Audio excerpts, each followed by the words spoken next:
Dead lines ఏమన్నా పెట్టుకుందా ప్రభుత్వం? VK గారు, ఖచ్చితంగా మనం టైం లైన్స్ ఫిక్స్ చేసుకునే మనం పనిచేయాల్సిన అవసరం ఉంది.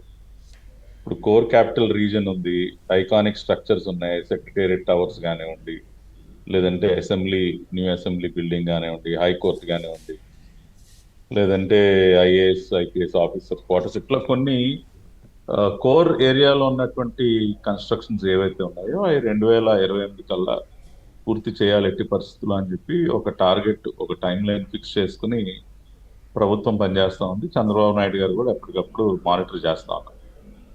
ఆ కోర్ గవర్నమెంట్ కాంప్లెక్స్ అన్ని పూర్తయినట్లయితే టోటల్ అడ్మినిస్ట్రేటివ్ రీజన్ అంతా కూడా ఫార్మ్ అవుతుంది.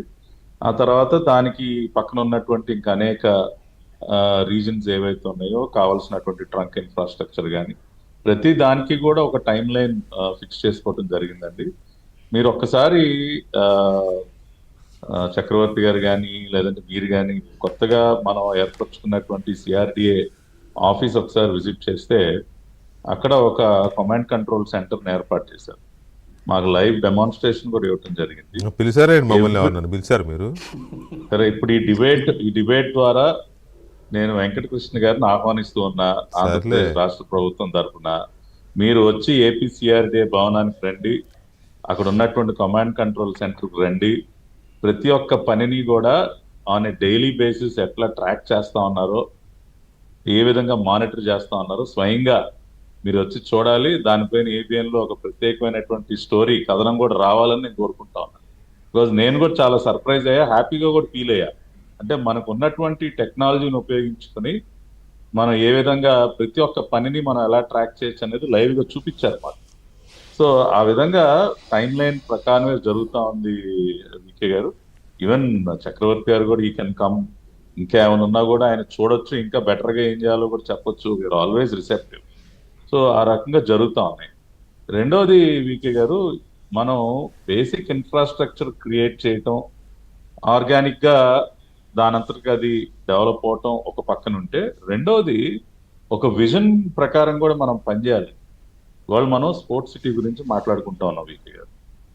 మొన్న ప్యారిస్ లో ఒలింపిక్స్ జరిగాయి, నెక్స్ట్ లాస్ ఏంజల్స్ లో జరుగుతుంది, ఆ తర్వాత బ్రిస్బెన్ 2036 నరేంద్ర మోడీ గారి కళ ఏంటంటే వై నాట్ ఇండియా ఇన్ 2036. ఇప్పటి వరకు మనం ఒలింపిక్ గేమ్స్ అనేవి ఏషియన్ గేమ్స్, కామన్వెల్త్ గేమ్స్ పెట్టుకున్నాం, కానీ ఒలింపిక్స్ గేమ్స్ కి బిడ్ చేయడానికి కూడా మనం సాహసించలేదు. ఎందుకంటే దానికి తగినటువంటి ఇన్ఫ్రాస్ట్రక్చర్, ఒక ఒలింపిక్ గేమ్స్ నిర్వహించడానికి తగినటువంటి ఇన్ఫ్రాస్ట్రక్చర్ ఇప్పటికీ కూడా భారతదేశంలో లేదు.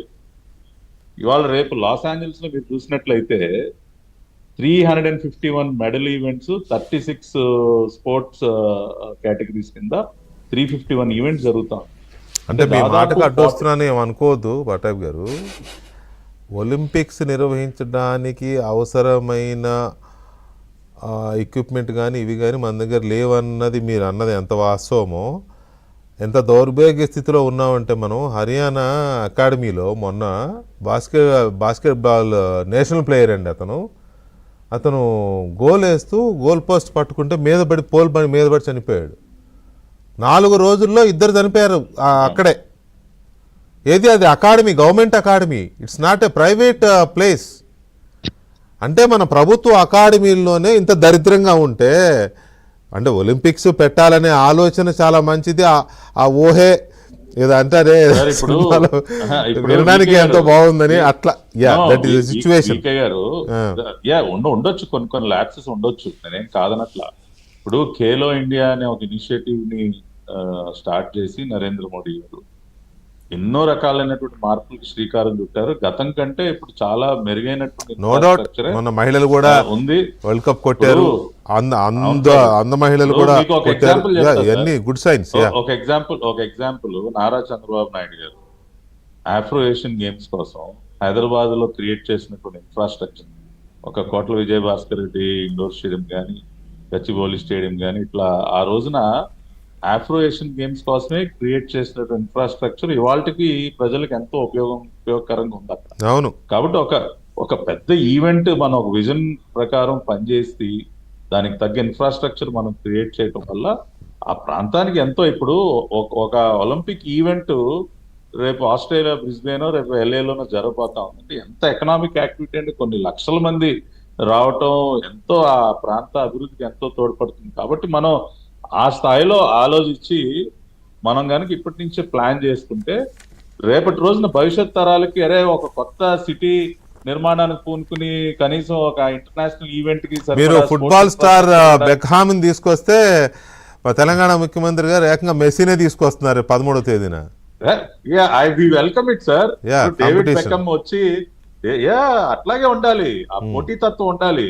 ఇప్పుడు నారా లోకేష్ గారు స్కూల్స్ లో ఆయన చేపడుతున్నటువంటి సంస్కరణలు డెవలప్మెంట్ అవన్నీ వాళ్ళు డేవిడ్ బెకమ్ వచ్చి ఆ స్కూల్ పిల్లలతో స్కూల్ ఇన్ఫ్రాస్ట్రక్చర్ చూసి వాళ్ళతో ఫుట్బాల్ ఆడి వెళ్ళి అదొక పెద్ద న్యూస్ అయింది.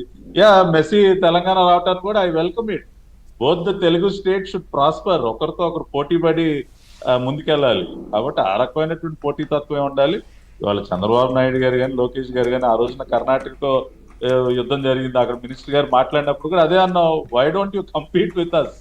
కాబట్టి ఆ రకంగా అమరావతి విషయంగా కూడా అన్ని కూడా టైం లైన్ ప్రకారం జరుగుతూ ఉన్నాయి, పారదర్శకంగా జరుగుతూ ఉన్నాయి. ఇక్కడ పనిలో పనిగా ఇప్పుడు బ్యాంక్స్ ఇవి వచ్చాయి కదా ఇవాళ చాలా వరకు. ఈ కేంద్ర ప్రభుత్వ సంస్థలు కూడా చాలా వాటికి ల్యాండ్స్ ఇచ్చి ఉన్నారు ఇప్పటికే. అవి ఎప్పుడండి యాక్టివిటీ స్టార్ట్ చేస్తాయి, ఎప్పుడు వాటి కన్స్ట్రక్షన్, వీటి మీద ఏమన్నా సమాచారం ఉందా? అది అంటే ఎగ్జాక్ట్ గా నేను పలానా